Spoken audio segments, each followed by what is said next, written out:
Assalamualaikum class. Today we will start our first lecture, Biochemistry 2.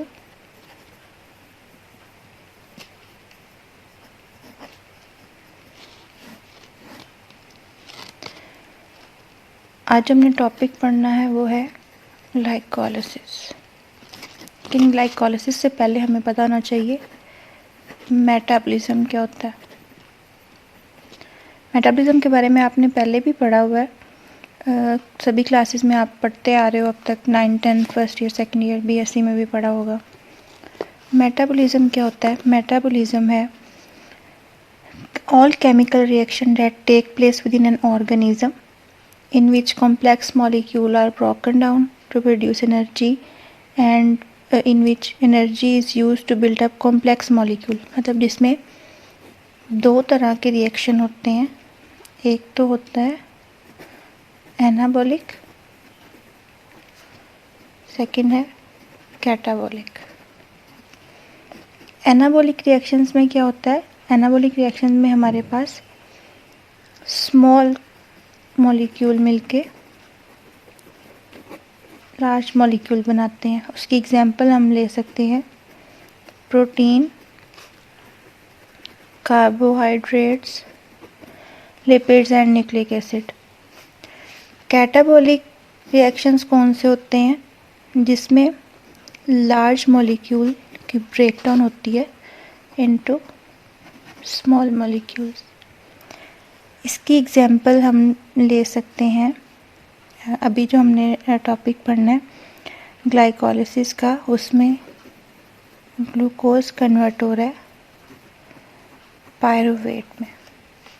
ठीक है, इसमें 6 carbon molecule convert हो रहे हैं, 3 कार्बन मॉलिक्यूल, मतलब लार्ज मॉलिक्यूल स्मॉल मॉलिक्यूल में कन्वर्ट हो रहा है। ओवरऑल अगर हम कोई एग्जांपल लें मेटाबॉलिज्म की, तो उसमें हम डाइजेशन की एग्जांपल ले सकते हैं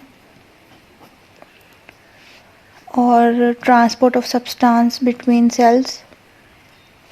हम एक सिंपल एग्जांपल अगर हम लेते हैं एनाबॉलिक और कैटाबॉलिक की, वो आप लोग पहले से पढ़ते भी आ रहे हैं, फोटोसिंथेसिस और रेस्पिरेशन। फोटोसिंथेसिस में क्या होता है? Carbon dioxide and water molecule मिलके बना देते हैं ग्लूकोज मॉलिक्यूल एंड ऑक्सीजन। अब इसमें क्या, स्मॉल मॉलिक्यूल मिलके लार्ज मॉलिक्यूल बना रहे हैं, तो ये हमारे पास एनाबॉलिक रिएक्शन हो जाएगा।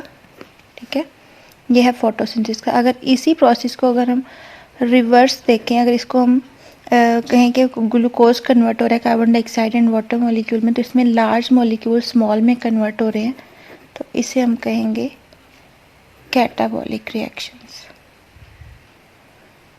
अब नेक्स्ट हम अपने टॉपिक की तरफ आते हैं, ग्लाइकोलिसिस।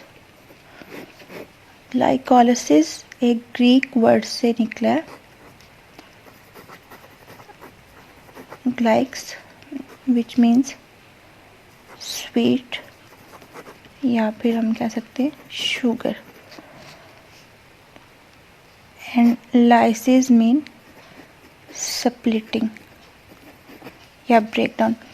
अब डेफिनेशन हमें इन्हीं 2 वर्ड से मिल सकती है कि ग्लाइकोलिसिस में क्या हो रहा है, स्प्लिटिंग या ब्रेकडाउन हो रही है किस चीज़ की? शुगर की। अब शुगर, हम ग्लाइकोलिसिस में हमारे पास क्या है, ग्लूकोज मॉलिक्यूल की स्प्लिटिंग हो रही है किसमें? पायरुवेट में। 1 ग्लूकोज मॉलिक्यूल 2 पायरुवेट में कन्वर्ट हो रहा है। इसमें स्प्लिटिंग हो रही है, ब्रेकडाउन हो रही है ग्लूकोज मॉलिक्यूल की पायरुवेट में। ग्लूकोज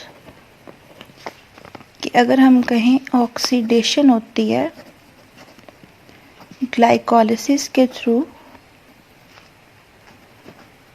तो वो कन्वर्ट हो जाता है पायरुवेट में।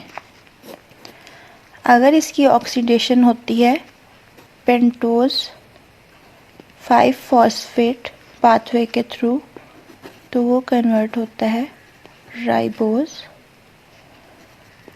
5 फॉस्फेट में। ठीक है, अगर ग्लूकोज को हम स्टोर करते हैं तो स्टोर किस फॉर्म में होता है? Glycogen, starch and sucrose molecule. अगर ग्लूकोज से पॉलीमर्स बनते हैं तो वो किसके बनेंगे? पॉलीमर्स बनेंगे एक्स्ट्रा सेलुलर मैट्रिक्स,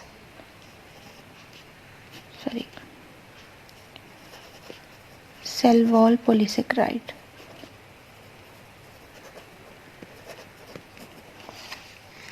क्लियर?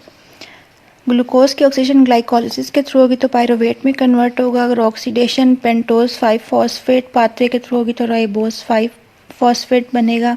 अगर हम इसको स्टोर करते हैं, स्टोर ये ग्लाइकोजन की फॉर्म में होगा, स्टार्च और सुक्रोज की फॉर्म में, ठीक है। और अगर हम कहें कि स्ट्रक्चर पॉलीमर्स अगर हम ग्लूकोज से बनाते हैं तो वो किसके बनेंगे? सेल वॉल में जो पॉलीसेकेराइड्स होते हैं वो इससे बनेंगे। हमारे पास ग्लाइकोलिसिस दो तरह से होती, एनारोबिक कंडीशन में भी होती है और एरोबिक कंडीशन में भी। अगर हम देखें ग्लाइकोलिसिस एनारोबिक कंडीशन में तो उसमें सबसे पहले ग्लूकोज कन्वर्ट होगा पायरुवेट में और पायरुवेट आगे कन्वर्ट हो जाएगा लैक्टिक एसिड और एथेनॉल, ठीक है। ये है हमारे पास एनारोबिक कंडीशन। अगर हम कहें aerobic, aerobic mean in the presence of oxygen. Aerobic condition में ग्लूकोज पायरुवेट में कन्वर्ट होगा, पायरुवेट से आगे ऑक्सीडाइज हो जाएगा वो कार्बन डाइऑक्साइड और वाटर मॉलिक्यूल में।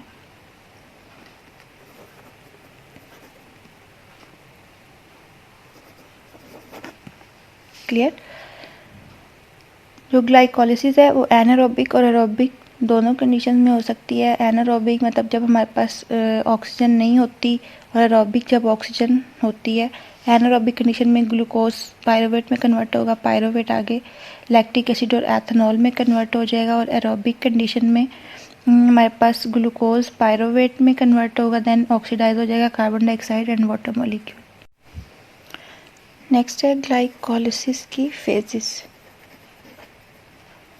ग्लाइकोलिसिस में मेजर हमारे पास 2 फेजेस होती हैं। एक है प्रिपरेटरी फेज, सेकंड है पे of phase.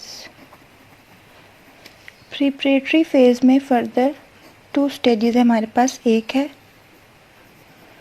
Energy investment phase and second है स्प्लिटिंग फेज। और जो पे ऑफ फेज है उसे हम एनर्जी जनरेशन फेज भी कह सकते हैं। प्रिपरेटरी फेज को एनर्जी इन्वेस्टमेंट फेज किस लिए कहते हैं? क्योंकि फेज 1 में हमारे पास 2 मॉलिक्यूल कंज्यूम हो रहे हैं एटीपी के। और इसको एनर्जी जनरेशन फेज क्यों कहते हैं? क्योंकि इसमें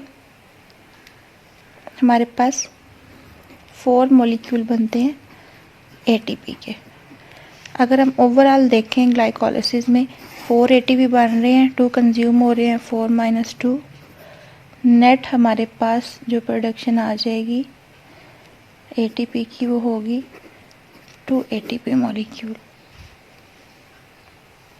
अब ग्लाइकोलिसिस में जितने भी रिएक्शंस हैं उनको हम 5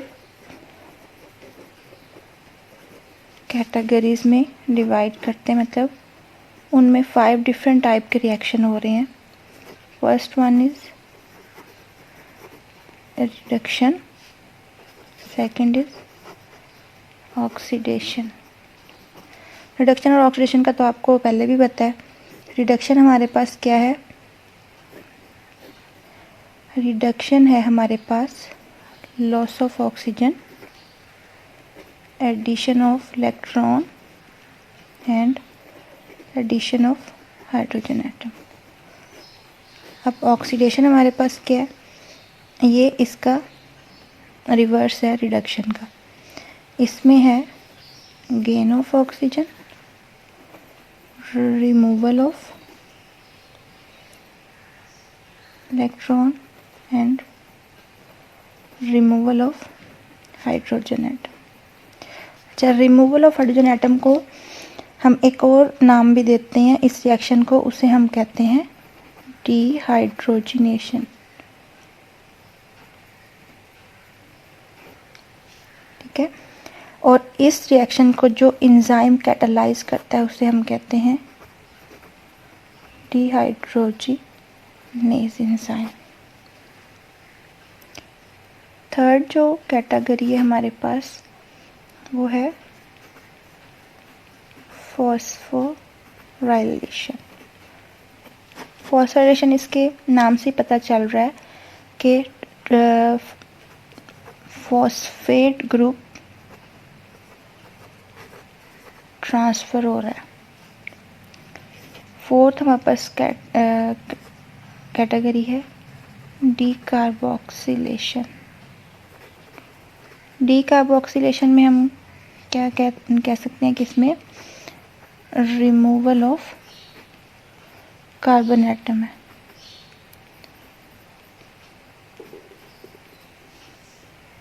कार्बन डाइऑक्साइड या कार्बोक्सिल ग्रुप इसमें रिमूव हो रहा है। फिफ्थ है हमारे पास आइसोमेराइजेशन। आइसोमेराइजेशन या आइसोमर्स आपने पढ़ा हुआ है, उसी से ये वर्ड है आइसोमेराइजेशन। ऐसा प्रोसेस जिसमें आइसोमर्स बन रहे हो, जिसमें एक मॉलिक्यूल दूसरे मॉलिक्यूल में ट्रांसफ़र हो रहा हो, लेकिन उनके जो एटम हैं वो एग्जैक्टली सेम होते हैं। और इसमें एक और प्रोसेस होता है जिसे हम कहते हैं एल्डोल क्लीवेज। ये हम जब नेक्स्ट इसके रिएक्शंस पढ़ेंगे उसमें हम डिटेल में पढ़ेंगे कि एल्डोल क्लीवेज कहाँ हो रही है। नेक्स्ट है हमारे पास स्टेप्स ग्लाइकोलिसिस के। जो सबसे पहली फेज़ है वो हमारे पास है प्रिपरेटरी फेज़, और उसकी फर्स्ट स्टेज जो एनर्जी इन्वेस्टमेंट फेज़ जो है, इसमें हम स्टेप 1 देखेंगे। स्टेप 1 में सबसे पहले हम स्टार्ट करेंगे ग्लूकोज से। ग्लूकोज कहाँ से हम ऑब्टेन करते हैं? Glucose obtain from the diet through intestinal hydrolysis of lactose, sucrose, glycogen और स्टार्च। देन ग्लूकोज किस में कन्वर्ट होता है? जब ग्लाइकोलिसिस का प्रोसेस शुरू होता है ग्लूकोज कन्वर्ट होता है ग्लूकोज 6 फॉस्फेट में, और ग्लूकोज को ग्लूकोज 6 फॉस्फेट में कन्वर्ट करने के लिए जो एंजाइम यूज़ होता है उसे हम कहते हैं हेक्सोकाइनेज एंजाइम। हेक्सोकाइनेज एंजाइम का काम क्या होता है कि एटीपी से फॉस्फेट मॉलिक्यूल को अटैच करना ग्लूकोज के साथ। ठीक है, और ग्लूकोज में कहाँ? ग्लूकोज 6 फॉस्फेट है, मतलब कार्बन नंबर 6 पे अटैच करना। ठीक है, अब एटीपी से एक फॉस्फेट मॉलिक्यूल अटैच हो गया है कार्बन नंबर 6, जो कि ग्लूकोज का कार्बन नंबर 6 है, वहाँ पे एक फॉस्फेट मॉलिक्यूल अटैच हो गया, तो ग्लूकोज कन्वर्ट हो गया ग्लूकोज 6 फॉस्फेट में, और एटीपी कन्वर्ट हो गई है एडीपी में, और एक हाइड्रोजन एटम हमारे पास रिमूव हुआ है। ठीक है, ये देखें, यहाँ से हाइड्रोजन एटम रिमूव हो गया और यहाँ पे आके हमारे पास फॉस्फेट ग्रुप लग गया। ये फॉस्फेट ग्रुप कहाँ से आया? हमारे पास एटीपी से, और एटीपी कन्वर्ट होगी हमारे पास एडीपी में। ठीक है, अब जो हेक्सोकाइनेज एंजाइम है ये कंट्रोल करता है ग्लूकोज 6 फॉस्फेट की क्वांटिटी को भी, मतलब अगर ग्लूकोज 6 फॉस्फेट ज़्यादा एक्यूमुलेट हो जाए, ज़्यादा बन जाए, तो ये हेक्सोकाइनेज को इनहिबिट कर देता है। इसलिए हेक्सोकाइनेट जो है वो इसे मतलब ज़्यादा बनने नहीं देता, ज़्यादा एक्यूमुलेट नहीं होने देता, क्योंकि अगर इसकी एक्यूमुलेशन ज़्यादा होगी तो फिर ये हेक्सोकाइनेज को इनहिबिट कर देगा। ये स्टेप 1 क्लियर हो गया। नेक्स्ट स्टेप है हमारे पास आइसोमेराइजेशन। अब इसमें ग्लूकोज 6 फॉस्फेट जो है वो कन्वर्ट हो रहा है हमारे पास फ्रुक्टोज 6 फॉस्फेट में। ग्लूकोज 6 फॉस्फेट कन्वर्ट हो रहा है फ्रुक्टोज 6 फॉस्फेट। इसमें क्या हो रहा है हमारे पास? आइसोमराइजेशन का प्रोसेस। फर्स्ट में हमारे पास फॉस्फोराइलेशन का प्रोसेस था, सेकेंड स्टेप में हमारे पास हो रही है आइसोमराइजेशन। आइसोमराइजेशन किसकी हो रही है? ग्लूकोज 6 फॉस्फेट की, वो कन्वर्ट हो रहा है फ्रुक्टोज 6 फॉस्फेट। इसमें कोई डिफरेंस नहीं है, इसमें मॉलिक्यूल्स उतने ही हैं, कार्बन मॉलिक्यूल्स भी उतने, हाइड्रोजन भी, लेकिन बस इसकी अरेंजमेंट में डिफरेंस आया है। जो ग्लूकोज 6 फॉस्फेट मॉलिक्यूल है वो है एक एल्डोज शुगर, ठीक है, और जो फ्रुक्टोज 6 फॉस्फेट है वो हमारे पास है कीटोज शुगर। अब जो एल्डोज शुगर होती है उसका अगर हम एक जनरल फार्मूला देखें, वो है हमारे पास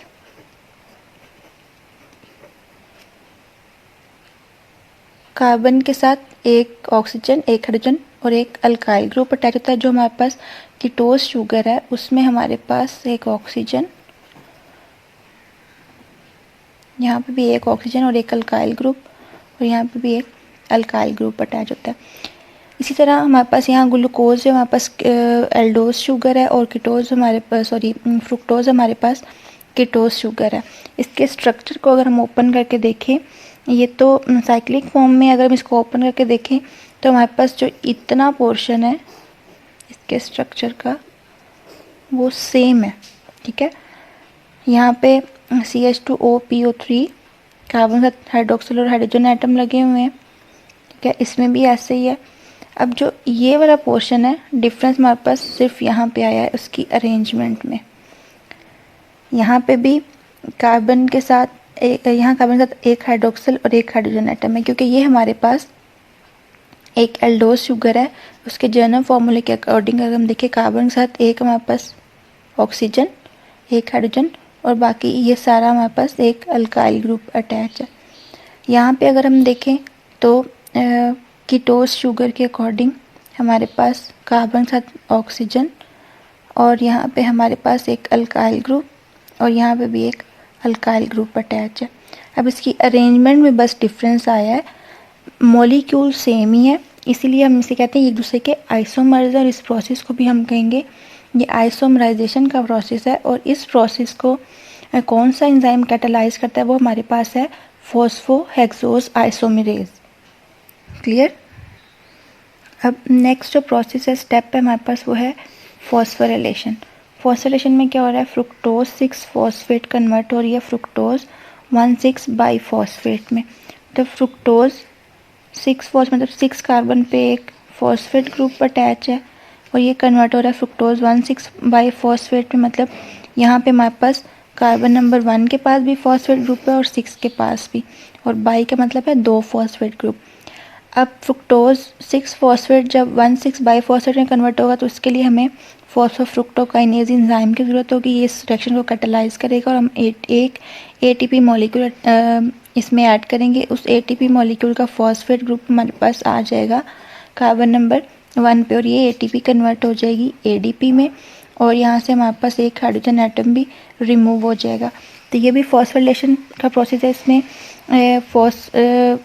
एक फॉस्फेट ग्रुप ऐड हो रहा है, किसमें? फ्रुक्टोज 6 फॉस्फेट में, और वो कन्वर्ट हो रहा है फ्रुक्टोज 1,6 फॉस्फेट। अब जो ये तीनों स्टेप हैं, ये इसको हम कह सकते हैं एनर्जी इन्वेस्टमेंट फेज़। इसे हम एनर्जी इन्वेस्टमेंट फेज़ क्यों कहते हैं? क्योंकि इसमें स्टेप 1 से स्टेप 3 तक हमारे पास एनर्जी इन्वेस्ट हो रही है। इन्वेस्ट कैसे हो रही है? यहाँ पे भी हम ATP मॉलिक्यूल ऐड कर रहे हैं, और यहाँ पे भी ATP मॉलिक्यूल हम ऐड कर रहे हैं, और वो कन्वर्ट हो रहा है ADP में। मतलब यहाँ पे 2 ATP मॉलिक्यूल हमारे पास कंज्यूम हो रहे हैं, इसलिए हम इसे कहते हैं ये एनर्जी इन्वेस्टमेंट फेज़ है। अगर हम ओवरऑल देखें, ओवरऑल इन रिएक्शन को देखें तो ग्लूकोज से glucose 6 phosphate, fructose 6 phosphate and fructose 1,6 phosphate, ये हमारे पास एनर्जी, ये हमारे पास फर्स्ट फेज़ है जिसे हम जिसकी फर्स्ट स्टेज है एनर्जी इन्वेस्टमेंट। उसमें ये देखें फर्स्ट स्टेप में भी ATP कंज्यूम हो रही है और सेकंड में भी, ठीक है, 2 ATP मॉलिक्यूल कंज्यूम हो रही है, इसलिए हम इसको कहते हैं एनर्जी इन्वेस्टमेंट फेज़। नेक्स्ट है हमारे पास स्प्लिटिंग फेज़। ये भी प्रीपरेटरी फेज़ की स्टेज है। इसमें सबसे पहला स्टेप जो है, और जो ग्लाइकोलिसिस का 4th स्टेप है, वो है लाइसिस। जैसे हमने पढ़ा था ग्लूकोज 6 फॉस्फेट में कन्वर्ट हो रहा है, then fructose 6 phosphate, then fructose 1,6 biphosphate में। अब फ्रुक्टोज 1,6-बाइफॉस्फेट किस में कन्वर्ट हो रहा है? वो कन्वर्ट हो रहा है डाईहाइड्रोक्सी एसीटोन फॉस्फेट और ग्लिसरॉल्डिहाइड 3-फॉस्फेट। इस मॉलिक्यूल को इन दो में कन्वर्ट करने के लिए हमें जो एंजाइम चाहिए होता है या जो एंजाइम इस रिएक्शन को कैटालाइज करता है वो है एल्डोलेज एंजाइम। क्लियर? अब इसके बाद हमारे पास नेक्स्ट स्टेप है आइसोमराइजेशन। जैसे हमने पहले ग्लूकोज 6-फॉस्फेट से फ्रुक्टोज 6-फॉस्फेट उसका आइसोमर बनाया था, इस तरह हम ग्लिसरॉल्डिहाइड 3-फॉस्फेट डाईहाइड्रोक्सी एसीटोन फॉस्फेट को ग्लिसरॉल्डिहाइड 3-फॉस्फेट में कन्वर्ट करेंगे। वो कैसे करेंगे? वो भी आइसोमराइजेशन के प्रोसेस के थ्रू। इसमें भी इसका आइसोमर्स बनेगा, मतलब मॉलिक्यूल सेम ही रहेंगे, बस उसकी अरेंजमेंट में डिफरेंस आएगा। उसमें हमारे पास ग्लूकोज 6-फॉस्फेट एक एल्डोज शुगर थी, उसको हमने कीटो शुगर में कन्वर्ट किया था। इसमें हमारे पास डाईहाइड्रोक्सी एसीटोन जो है हमारे पास एक कीटो शुगर है जिससे हम एल्डो शुगर में कन्वर्ट कर रहे हैं। ठीक है, इसमें भी आइसोमर्स बनेंगे और एंजाइम कौन सा यूज़ होगा? Triose phosphate isomerase enzyme.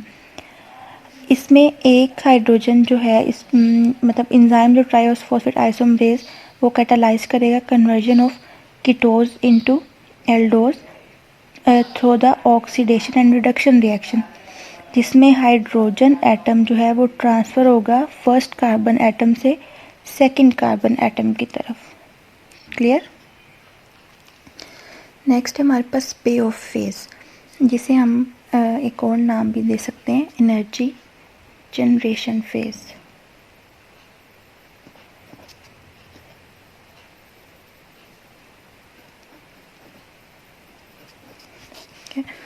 इसमें हमारे पास सबसे पहले है जो स्टेप 6, उसमें हो रही है ऑक्सीडेशन। ऑक्सीडेशन किसकी हो रही है? ग्लिसरॉल्डिहाइड 3-फॉस्फेट की।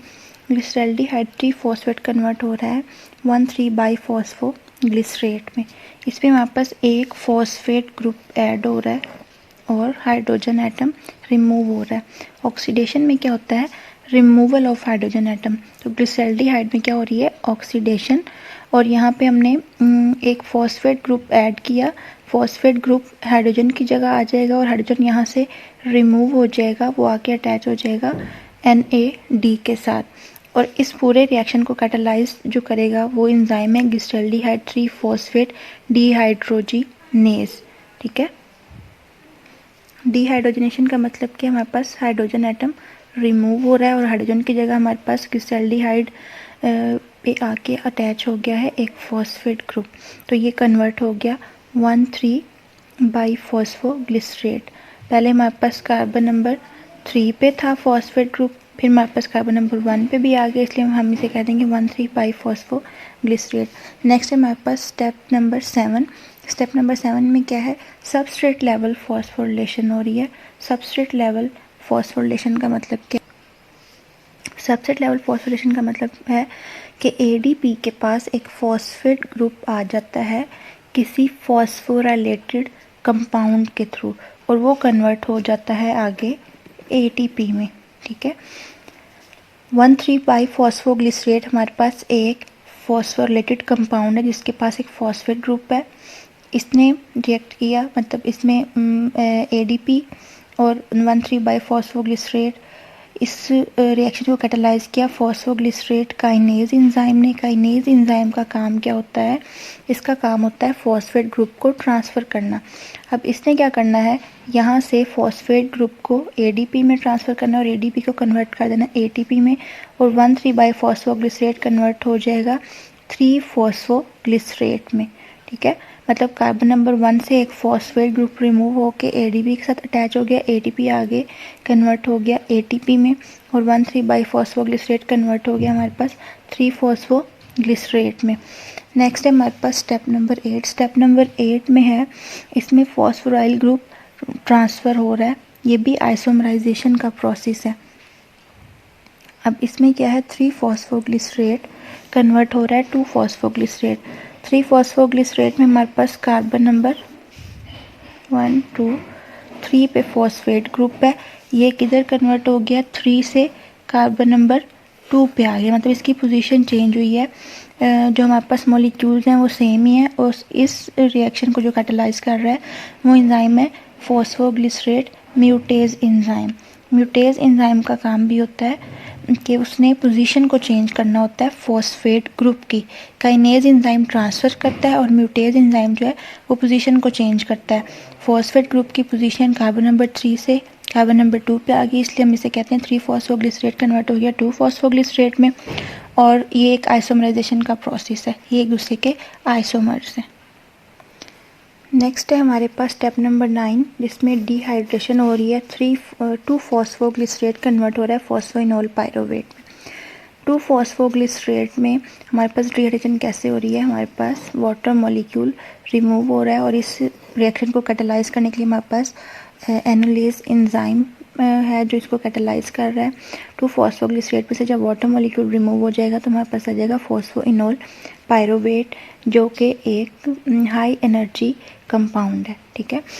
स्टेप नंबर 10 जो है हमारे पास वो है सबस्ट्रेट लेवल फॉस्फोरिलेशन। इसमें क्या है, फॉस्फोइनोल पायरोवेट के पास एक फॉस्फेट ग्रुप है कार्बन नंबर 2 पे। ये फॉस्फेट ग्रुप हमारे पास शिफ्ट हो जाएगा एडीपी में, एडीपी आगे कन्वर्ट हो जाएगी एटीपी में। एडीपी के पास जब एक फॉस्फेट ग्रुप आ जाएगा फॉस्फोइनोल पायरोवेट से, वो एडीपी में कन्वर्ट हो जाएगा, और फॉस्फोइनोल पायरोवेट हमारे पास कन्वर्ट हो जाएगा पायरोवेट में। ठीक है। अब हमने कहा था कि ये हमारे पास स्टेप नंबर 6 से ये पे ऑफ फेज़ है, मतलब एनर्जी जनरेशन फेज़। अब इसमें एनर्जी कहाँ कहाँ जनरेट हो रही है, स्टेप नंबर 7 में देखें। एडीपी से हमारे पास एटीपी बन रही है, एडीपी से एटीपी कैसे बन रही है, फॉस्फोग्लिसरेट का फॉस्फेट ग्रुप एडीपी के साथ अटैच हो, उसने उसको एटीपी में कन्वर्ट कर दिया। और स्टेप नंबर 10 में भी एडीपी से एटीपी बन रही है। अब आपने यहाँ कंफ्यूज नहीं होना, जब हमने कहा था ग्लिसरल्डिहाइड स्टेप नंबर 5, यहाँ कंफ्यूज नहीं होना, क्योंकि जब मैंने कहा था एनर्जी जनरेशन फेज़ में हमारे पास 4 एटीपी बनेंगे। वो कैसे बनेंगे, जब फ्रुक्टोज 1,6 कन्वर्ट होगा ग्लिसरल्डिहाइड और डाइऑक्सी एसीटोन, और ये डाइऑक्सी एसीटोन ग्लिसरल्डिहाइड 3 फॉस्फेट, मतलब हमारे पास 2 ग्लिसरल्डिहाइड 3 फॉस्फेट बनेंगे। देन ये ग्लिसरल्डिहाइड 3 फॉस्फेट दोनों अलग अलग आगे oxidation, substrate level phosphorylation, isomerisation और डिहाइड्रेशन और सबस्ट्रेट लेवल फॉस्फोरिलेशन की तरफ जाएंगे। तो मतलब ये 2 एटीपी के बजाय हमारे पास 4 एटीपी बनेंगे, मतलब 4 एटीपी ये बनेंगे, और जो हमने प्रिपरेटरी फेज़ में कहा 2 वहाँ बनेंगे, तो वो 2 कंज्यूम हुए और ये 4 प्रोड्यूस हुए। तो 4 में से हम 2 माइनस कर दें तो हमारे पास नेट प्रोडक्शन 2 एटीपी आ जाती है। नेक्स्ट टॉपिक है हमारे पास regulation of glycolysis. Regulation of glycolysis कैसे होती है, कुछ रेगुलेटरी एंजाइम्स ग्लाइकोलिसिस को रेगुलेट करते हैं। उसमें जो हमारे पास मेजर एंजाइम्स हैं, हमारे पास मेजर एंजाइम्स जो हैं उसमें है हेक्सोकाइनेज एंड ग्लूकोकाइनेज। सेकंड है फॉस्फोफ्रुक्टो काइनेज। थर्ड है पायरोवेट काइनेज। सबसे पहले हम देखेंगे हेक्सोकाइनेज और ग्लूकोकाइनेज एंजाइम। हेक्सोकाइनेज एंजाइम हमने सबसे पहले पढ़ा था, वो ग्लूकोज को ग्लूकोज 6 फॉस्फेट में कन्वर्ट करता है, और वो किससे इनहिबिट हो जाता है, ग्लूकोज 6 फॉस्फेट से। और ये एंजाइम क्या करता है, ये प्रिवेंट करता है कि एक्यूमुलेशन ना हो ग्लूकोज 6 फॉस्फेट की, क्योंकि ग्लूकोज 6 फॉस्फेट जब एक्यूमुलेट हो जाता है तो वो हेक्सोकाइनेज को इनहिबिट कर देता है। अब ह्यूमंस में हमारे पास हेक्सोकाइनेज जो हैं 4 टाइप्स के हैं। ठीक है, hexokinase 1, hexokinase 2, hexokinase 3 and hexokinase 4। जो हेक्सोकाइनेज 1 है वो ब्रेन में होता है। जो हेक्सोकाइनेज 1 और 2 है वो हमारे पास ज़्यादातर होता है स्केलेटल मसल्स में।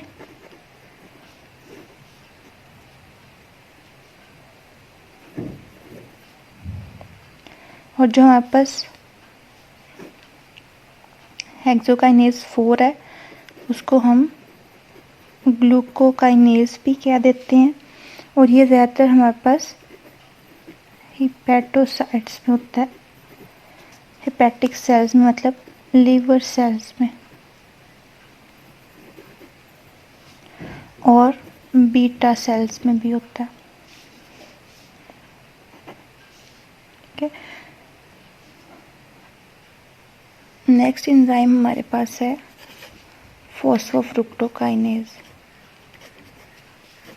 ठीक है,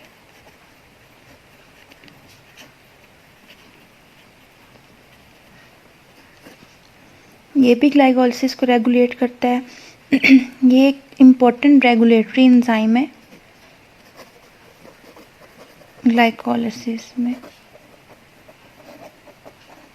और इसे हम कह सकते हैं ये एक एलोस्टेरिक एंजाइम भी है। आपने बायोकेमिस्ट्री 1 में एलोस्टेरिक एंजाइम का पढ़ा था, उसमें मैंने एलोस्टेरिक इनहिबिटर्स और एक्टिवेटर्स का भी बताया था। अब एलोस्टेरिक एंजाइम्स क्या है, मैं एक बार दोबारा रिपीट कर देती हूँ। वो एंजाइम्स जिनके पास एक एडिशनल साइट होती है अदर देन एक्टिव साइट। ठीक है, जिनके पास ये एडिशनल साइट होती है उन एंजाइम्स को हम कह देते हैं कि वो एलोस्टेरिक एंजाइम्स हैं। और जो मॉलिक्यूल्स इन साइट्स के साथ बाइंड होते हैं, इन एलोस्टेरिक साइट्स के साथ जो एलोस्टेरिक एंजाइम भी होती हैं, उन्हें हम कहते हैं इफेक्टर्स या मॉड्यूलेटर्स। अब ये मॉलिक्यूल्स जो कि इफेक्टर्स या मॉड्यूलेटर्स कहलाते हैं, जो एलोस्टेरिक एंजाइम की एडिशनल साइट पे जाके अटैच होते हैं, ये दो तरह के हो सकते हैं।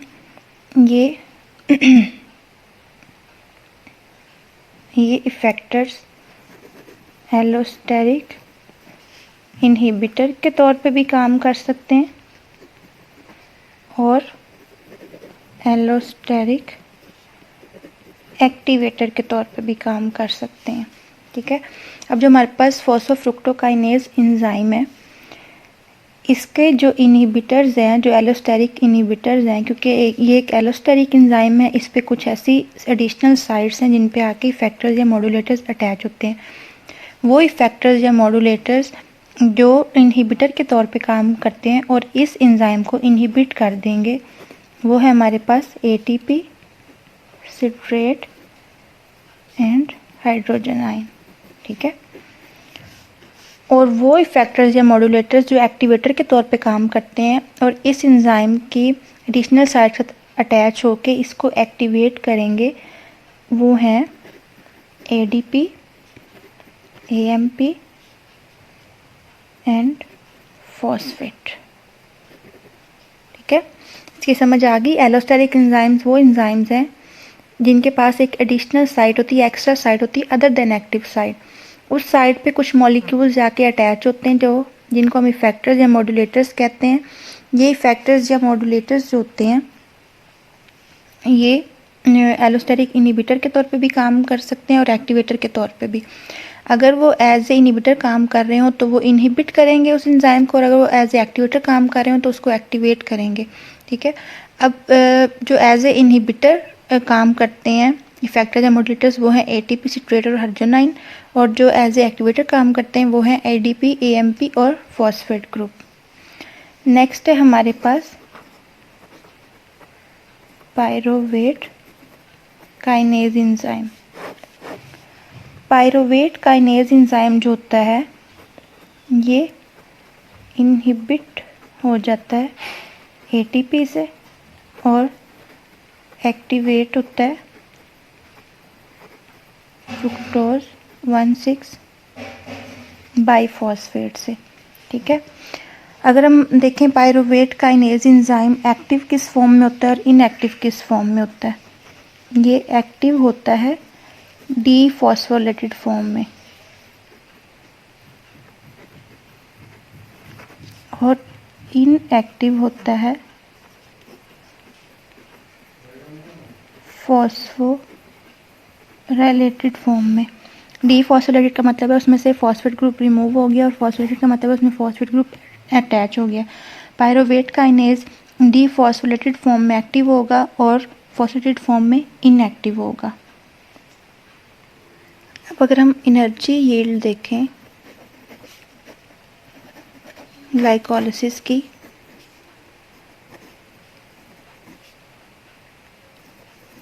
एनारोबिक और एरोबिक कंडीशन में।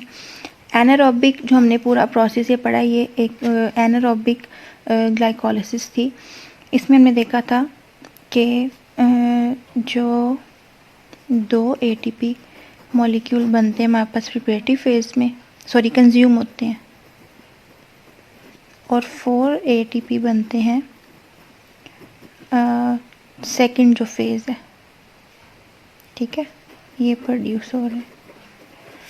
तो 4 - 2 = 2 ATP हमारे पास बच गया। जो एनारोबिक कंडीशन में उसमें जो हमने देखा था ग्लिसरॉल्डिहाइड 3 फॉस्फेट वाला रिएक्शन, उसमें 2 NADH मॉलिक्यूल बन रहे हैं जब, और NADH इक्वल होता है 3 ATP के, तो 2 × 3 = 6 ATP,